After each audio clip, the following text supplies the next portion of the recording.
I think you probably all have heard today is the 385th birthday of the US National Guard, and I think there's just no more visible, tangible way to acknowledge the contributions that the Guard has made to our national security and our national defense is what you see them doing right now in response to the devastating tornadoes in the Ohio River Valley this weekend. So far, the Kentucky National Guard has called more than 300 personnel to duty, including 81 in law enforcement, 80 in recovery support, and 44 in debris clearance. Additionally, the U.S. Army Corps of Engineers is responding to 2 FEMA mission assignments.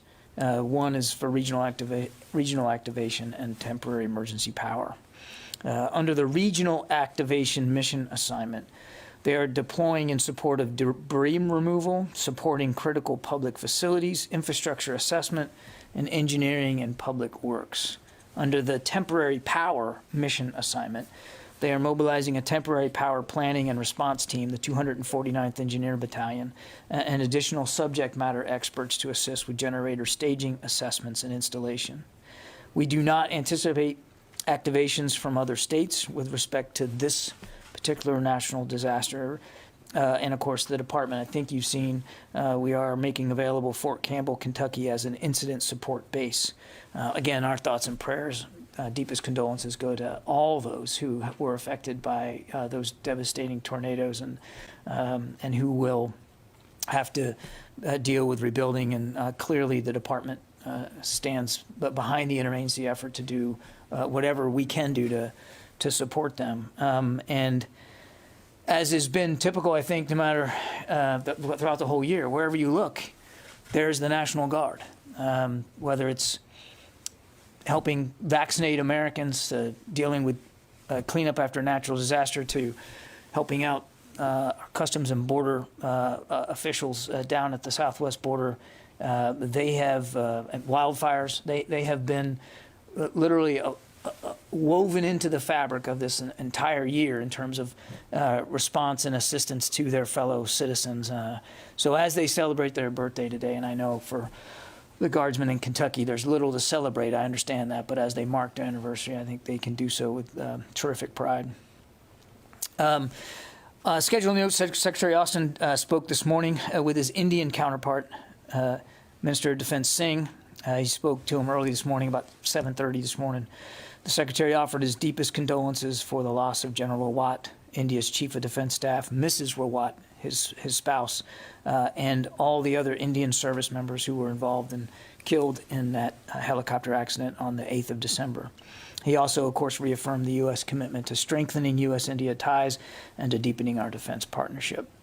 Additionally, today, I think you all know, he met with his counterpart, the Lithuanian Minister of Defense, Dr. Anušauskas, at the Pentagon today to reaffirm the strong bilateral relationship between our countries. A full readout of that will be posted on defense.gov later today.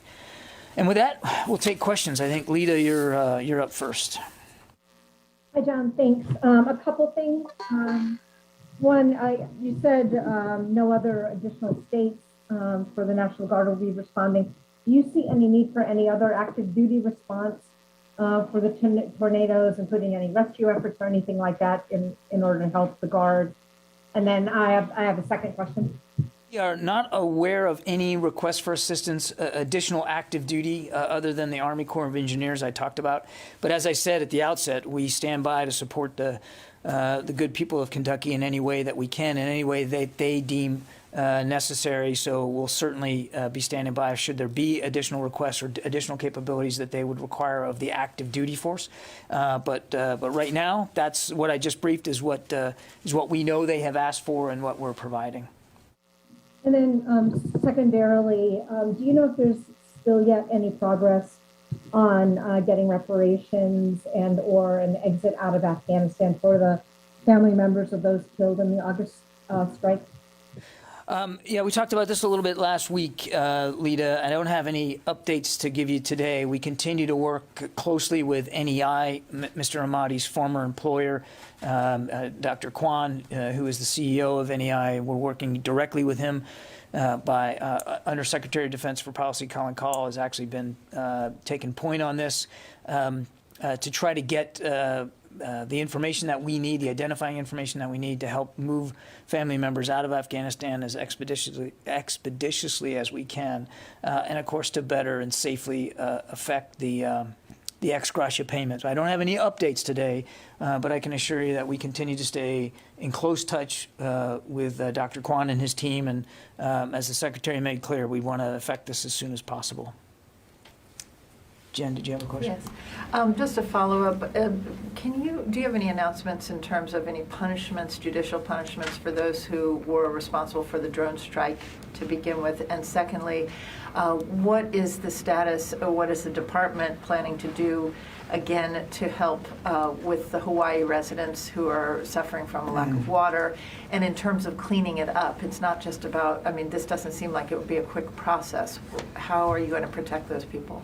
On your first question, which I'm presuming is emanating out of some press reporting just recently, I do have no announcements or decisions to make with respect to accountability. But let me level set. I know. Let me level set. You remember when General Saeed came and briefed you on his findings, he found nobody was criminally negligent or that he found would rise to the level of accountability at that level. And he said to you that that should there be any additional lower level accountability, it would be up to the commanders. You know that the Secretary asked General McKenzie and General Clark to come back to him within about a week's time of that review, the three-star review being done, and let him know what their recommendations were. They did that, and they did it on time. And none of their recommendations dealt specifically with issues of accountability. The Secretary reviewed their recommendations. I won't get into all of them. Some of them are understandably classified, but he approved their recommendations. So I do not anticipate there being issues of personal accountability to be had with respect to the August 29th airstrike. Now, your second question was on the Red Hill bulk fuel facility out in Hawaii. The Secretary remains in close touch with Navy leaders. In fact, he got an update again this morning from the Secretary of the Navy and from the Chief of Naval Operations. He is receiving daily updates from the Navy Department about their efforts. And their efforts are really along three lines right now, Jen. One is obviously taking care of the families. Several thousand have been relocated out of their homes, their base housing, and they're in temporary lodging, mostly hotels. And the Navy is looking after them, making sure that they have, that they're not paying for that lodging, and that they're getting food and fresh water and sustenance. Also looking after their medical care. As I understand it, several thousand have been evaluated for health care, and they will continue to be evaluated for whatever health needs they have. So the Navy's first concern is the families and the affected individuals, and they're working that very hard. Secondly is going to be restoring the fresh water to housing and to the base facilities that have been affected, and they're working closely with the Hawaii state officials, the Department of Public Health out there, and water safety to do this in a collaborative, cooperative way to get fresh water back in place and to, again, make these homes safe to go back to, as well as the affected facilities on base. So they're very focused on trying to get that water system clean and safe for use. They are flowing in additional filtration equipment, and they're, again, working closely with state authorities on how to best do that. And then thirdly, it's cleanup. It's making sure that, to your question, that we know the extent of where the leak came from, or leaks came from, as it may be, and then how to clean that up. And I don't have an update for you on that. The investigation is still ongoing that the Navy's running, and they're still working their way through exactly what happened, and that will help guide them as to what the cleanup ought to look like. But they are very focused on that, and again, we'll be working in lockstep with state and local authorities about how that cleanup is best done. As I said, the Secretary is monitoring this personally and very closely, and he might have additional things that we might be putting out this afternoon. Court? I just want to understand one thing. You just said that none of the recommendations from McKenzie and Clark dealt with accountability. Do you mean they didn't recommend? You don't mean that? Can you explain what that means? I can. And maybe I didn't put it as well as I should have. When they listed their recommendations, there was no recommendation by either of them about accountability. So there was not an overt line in there that said, we don't recommend accountability. There certainly was no line in there that we recommend accountability. Their recommendations were more about procedure and process, and the Secretary reviewed them, has accepted them, and again, most of them are of a classified nature, so we won't be talking about the specifics. But there was no overt recommendation made by either specific to accountability. They didn't recommend any punishment for anyone, basically, That is correct. and the Secretary concurred with their recommendation, overall recommendation. Correct. Okay, great. And then the second thing I want to ask you about is there's been some reporting that out of South Korea that there's been some sort of an agreement in principle for a declaration, end of the war declaration. I'm wondering what you know about that. Is there actually some sort of an agreement? And can you tell us any details? I'd refer you to our State Department colleagues about those kinds of discussions, Court. But I would just go back to what we've said in the past here. We, at the Department, continue to support diplomatic measures and efforts to denuclearize North Korea. We still believe that's the right course. And for our part, we're going to continue to make sure that we maintain the proper level of military readiness. But the issue of and I saw the press reporting you're talking to, that really is a better put to the State Department. Yeah, Travis. Thanks, John. The House January 6th committee has obtained emails that apparently show that former White House Chief of Staff Mark Meadows had said ahead of January 6th that National Guard would be there to protect Trump supporters. Does the Pentagon have any idea what Mr. Meadows might have been talking about? I've seen the press reporting, Travis, and I don't have anything specific to add to that beyond saying that, and I think you guys know this, the DC National Guard did activate roughly 300 personnel on the 5th of January to provide traffic control and crowd management during expected demonstrations. That was the task that they were assigned. But beyond that, I'm not going to speculate or speak to the work of the committee. I could just follow up, though. Is there any concern in the Pentagon that things like this risk politicizing the Guard, that there's going to be a perception that somehow the Guard was a political actor in the January 6th events? Yeah, I think, this goes back to what we were talking about a week or so ago, with the recent polls and surveys that talk about trust and confidence by the American people in the military. We're obviously concerned about that. And we're not immune to what's going on, as I said last week, in American society. And we certainly are concerned about external comments, external initiatives, external proclamations that make it seem like the U.S. military is somehow a political organization. It is not. We pride ourselves on being apolitical. We serve to defend the entire American population, regardless of who they are, who they decide to vote for, if they decide to vote. So when there's comments like that made, it certainly does very little to help reinforce for the American people how seriously we take our obligations and the oath that we take to support and defend the Constitution, and the non-spoken commitment that anybody who has served in uniform shares, which is to stay, as an institution, to stay apolitical. Janie? Thank you, John. The South Korean Ministry of Defense announced last weekend the Defense Secretary Austin has ordered a review of a second step evaluation of the Afghan transition in the spring next year. Is it for the transition of Afghan? Is it early transition of Afghan? No, Jenny, we've talked about this. And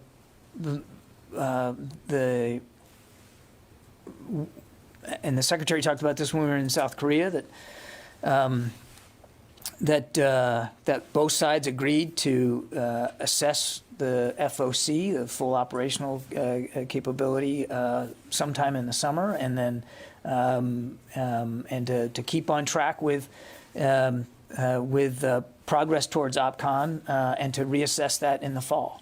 So I don't have anything new or additional to speak to. We've already talked about this, and he talked about this at quite some length when we were in Seoul. But the second question, you have seen this report recently that North Korea criticized the new strategic plan guideline recently agreed upon by United States and South Korea, calling it aggression plan. How did you respond to this? And I mean, we've said this numerous times. We have no hostile intent toward the DPRK, and we're obviously prepared to meet without preconditions. And we continue to hope that the DPRK will respond positively to that outreach, the administration's outreach. Our presence on the peninsula is robust, but it is of a defensive nature, in keeping with our alliance commitments to South Korea. You're welcome. Hi, John. Sorry about last week when I couldn't get online. Paul from AFP. Yeah, no, I know who you are. And I was wondering what you were apologizing for. Well, anyway, it gave everyone a laugh, I guess. Look, why is it that the U.S. can't sell or won't sell anti-aircraft and anti-ship missiles to Ukraine? Why is it that we can't sell or won't sell? They're asking for them. They keep talking about them. They keep asking, and the U.S. is not doing it. Look, I think I would point to, I mean, just recently completed a $60 million security assistance package. We've provided more than $450 million on top of the $2.5 billion that's been provided to them since 2014. The United States is committed, and this is across administrations, committed to assisting Ukraine with their self-defense needs. This is also the subject of constant dialogue with our Ukrainian counterparts about what they need and about what we can provide to help them with that. I'm not going to get into specific articles. We just completed a $60 million package that was, I think we completed the last delivery, I think it was last week, of some small arms and ammunition, but there were patrol class, small patrol boats as part of that. There was Javelin missiles that were a part of that.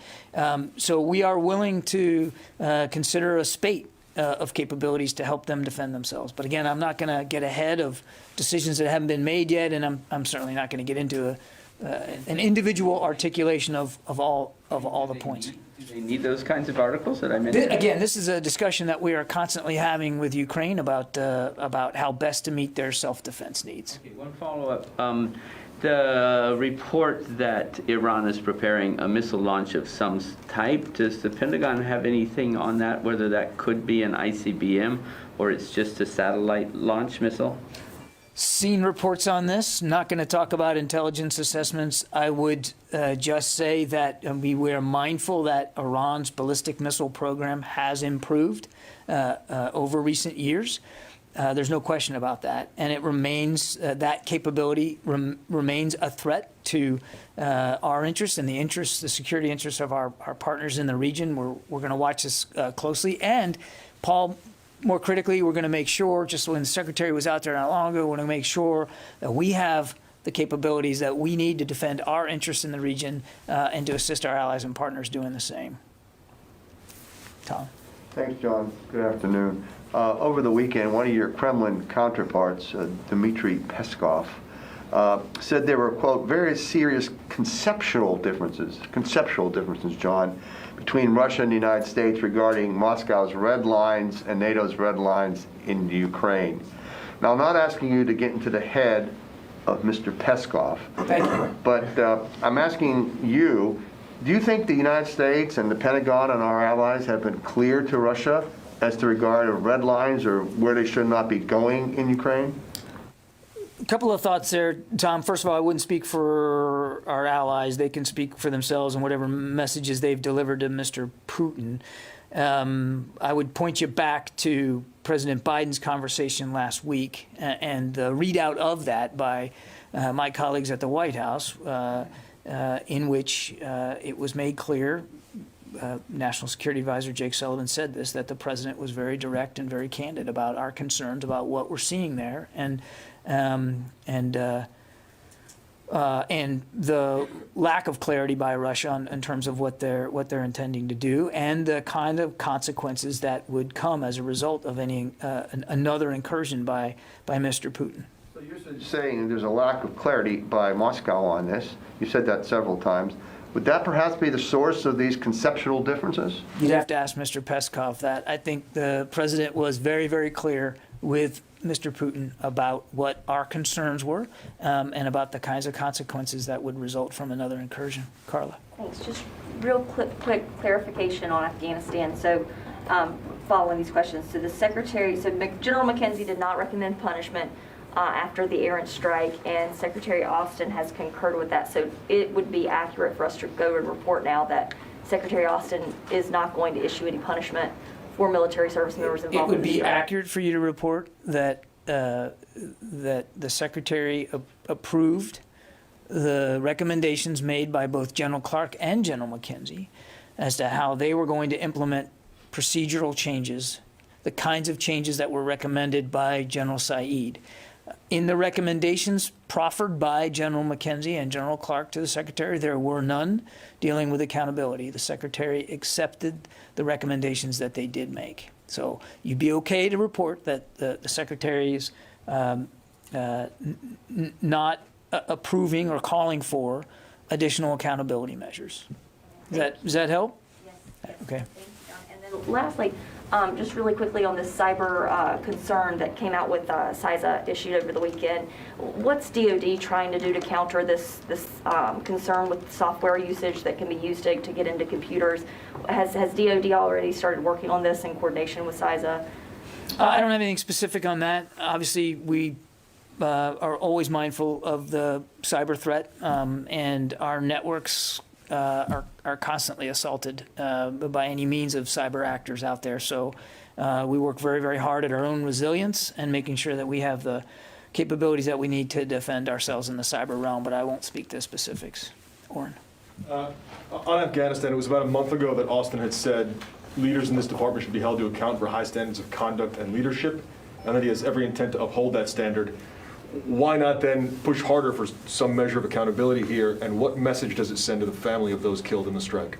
Oren, if the Secretary believed that in the case of the 29 August airstrike that accountability was warranted and needed, he would certainly support those kinds of efforts.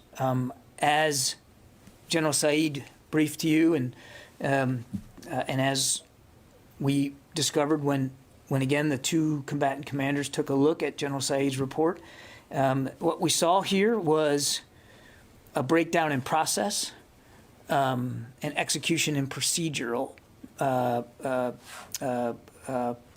events, not the result of negligence, not the result of misconduct, not the result of poor leadership. So, I mean, I understand, and I believe Dr. Kwan has been quoted about this outcome in at least one press report, and we certainly understand the concerns that he expressed, and we know that there will be some who don't like this particular decision, but it wasn't an outcome that we came to without careful thought and consideration. That's why the Secretary wanted an independent review of the airstrike in the first place. And Secretary Kendall tasked it to his Inspector General specifically because the Air Force Inspector General has such independence. And you heard General Saeed, if at any time in his review and investigation, he would have found that there was deliberate poor leadership, that there was negligence, that there was criminal conduct, he would have started yet another investigation. I mean, that was one of the advantages of having the Air Force IG look at this. And then when the Secretary transmitted that investigation to the two four-stars relevant here, General Clark and General McKenzie, they too looked at the full spate of General Saeed's work, and the Secretary invited them to look at it in the broadest sense that they could, to include if they believe there were issues of accountability that needed to be had, and both of them came back without any such recommendation. So it's not that this wasn't, that the issue of accountability was not looked at seriously and considered seriously. It absolutely was. But in this case, and in the context of this particular strike, just a few days after we lost 13 service members at Abbey Gate, and just a few days before we were going to complete our withdrawal from Afghanistan, the context of the very real threats that we faced, in fact, quite tangible threats by ISIS in Afghanistan, all of that factored into the decision that yes, there were procedural changes that need to occur and will occur. Process improvements absolutely will occur. But in this particular case, there was not a strong enough case to be made for personal accountability.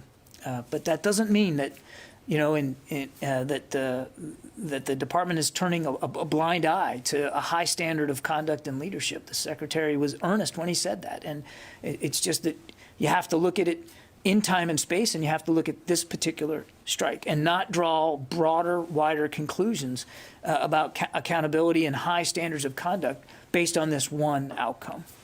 It was thought through very, very carefully. Nazira. Thank you, John.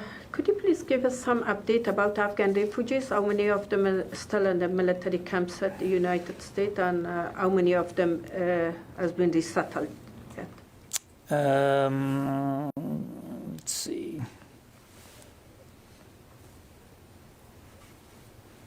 So we're currently hosting nearly 31,000 individuals at our 7 domestic U.S. bases. More than 30, let me get my glasses here. The font's not big enough, guys.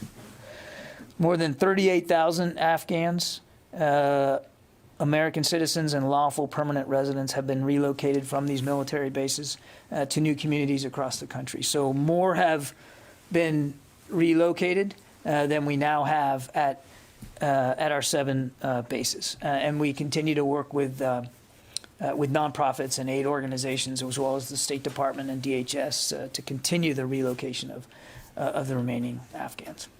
You're welcome. Let me. Domestic bases, by the way? 7 safe haven locations here in the United States. There's no, I should know this, but there's none in overseas anymore. Not anymore. Hey, John, may I quickly follow up on the drone strike?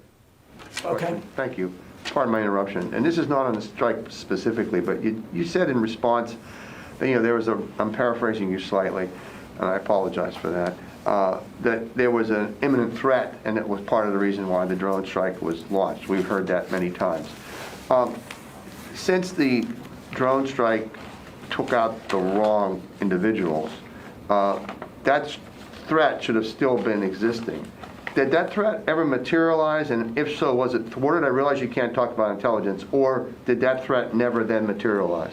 That's a question that you all asked General McKenzie, and I'd have to go back and look at the transcript. So, but my understanding was he told you there's no way they would know. There's no way to know the answer to that question, because there was later that night or the day after there were rocket attacks on the airfield, but they weren't that wasn't the same kind of threat that we were dealing with on the 29th. And you can't disprove a negative here. So I just don't know the answer to your question. Thank you. Yeah. Hey, John, thanks. You talked about, regarding the drone strike, how we have to look at this one specific drone strike. But earlier this month, there was a strike in Syria where CENTCOM reported there were possible civilian casualties Secretary Austin agreed to an investigation into the March 2019 strike in Syria. Can you speak a little bit about sort of these ongoing occurrences of investigations into strike mishaps and talk about the broader conception? Yeah. And I'll try. If I don't get it to it, you let me know. I won't speak to what he's already ordered in terms of reviews and investigations of March 2019. That's ongoing, so I can't speak to that. There was a potential for the one that was just occurred, I think, December 3rd, and CENTCOM is still reviewing that, so I won't get ahead of that.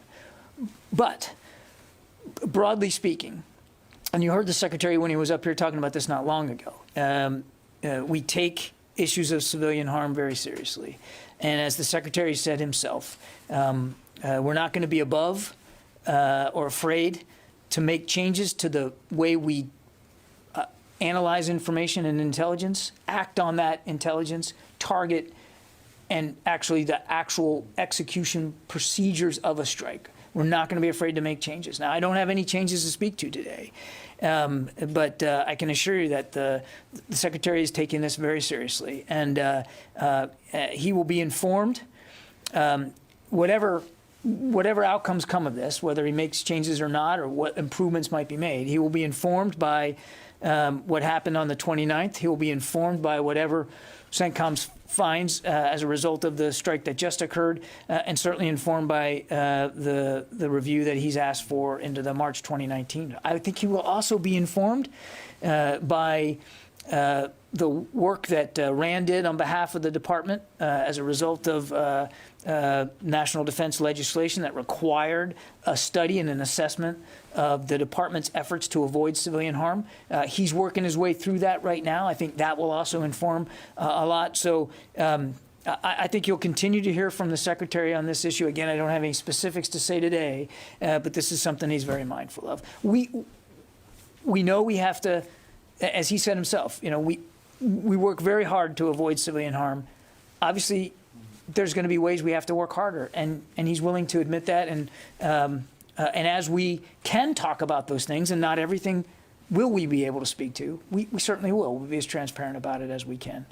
John, the head of NEI, the Nutrition and Educational International, Dr. Stephen Kwan, is quoted as saying that the U.S. military is not fulfilling its promise with regards to ex gratia payments and removing this family. He says, quote, "I've been beseeching the U.S. government to evacuate directly impacted family members and NEI employees for months because their security situation is so dire." Why are those family members of NEI, why have they not been evacuated, and why have the payments not been made? We are working very hard with him and his organization to affect the relocation of the family members. And I think, as you can understand, with respect to an ex gratia payment, which we are absolutely willing to make, we want to make sure that we do it in the most safe and responsible way, so that we know it's getting to the right people and only to the right people. So, as I said at the outset, Dr. Call, the Undersecretary of Defense for Policy, is personally working this with Dr. Kwan and his team, and he continues to stay at it very diligently. Believe me, we share the concern very much that these family members can leave Afghanistan as quickly as possible, but we also want to make sure it's as safe as possible. Paul, I already got you. I haven't gotten hardly anybody on the phone, so let me just take a few on the phone here. Joe Tabbitt, Sky News. Yeah, hi, John. Thanks for taking my question. So I would like to get an update from you about the AP story that thousands of military explosives from the U.S. military have been stolen over the last 10 years. I don't know if you have an update on that. We commented for that story, Joe. Obviously, we don't want to see any stolen explosives end up outside of our control. We're not disputing that there have been losses of that kind. They are very, very small in number. That doesn't mean that we're minimizing it. I don't want anybody taking anything away from that, but they're small in number. And again, we recognize that that any loss is an issue, and we take it seriously. And we are constantly reviewing, and continue to do so, constantly reviewing our procedures and our protocols to make sure that we can minimize those losses as much as possible. Karun Demarjan, Washington Post. Hi, John. So could you go into any more detail about what the recommendations from McKenzie and the company actually were? I mean, if there's no recommendation, it was silent on accountability. What did McKenzie and Clark actually say that they did recommend, either in lieu of that or instead of that? Their recommendations were largely along improving processes that get to the analysis of intelligence that goes into conducting these kinds of strikes. And again, this wasn't what we call a classic over-the-horizon strike on the 29th of August, where you have time to soak a target with intelligence and time to determine pattern of life of an individual or individuals and threats. This was a dynamic situation in which we believed we were dealing with a very active, tangible threat on that day to our people and to Afghans at the airport. So they recommended procedural changes for how the intelligence is gathered, analyzed, shared, assessed, and developed into targeting solutions, and how the process of communication between all the nodes is done. I really can't go into more detail than that, Karun, because as I mentioned earlier, their recommendations were of a classified nature, as you can imagine. We don't exactly want to be telegraphing all the changes that we're going to try to put in place here to avoid civilian harm in the future. Jennifer Steinhauer.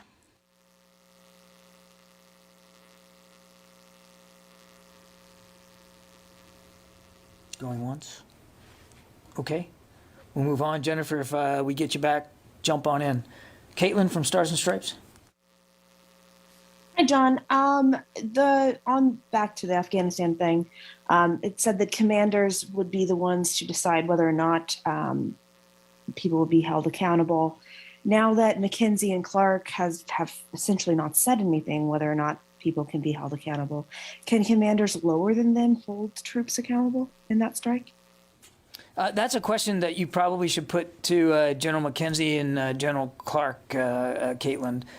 It was up to them to make recommendations based on General Saeed's investigation, and they did that. They did not make recommendations with respect to accountability, and as I said, the Secretary accepted the recommendations that they did make. Whether or not there could be anything additional below General McKenzie or General Clark is really a question for General McKenzie and General Clark to speak to. Yeah, Paul.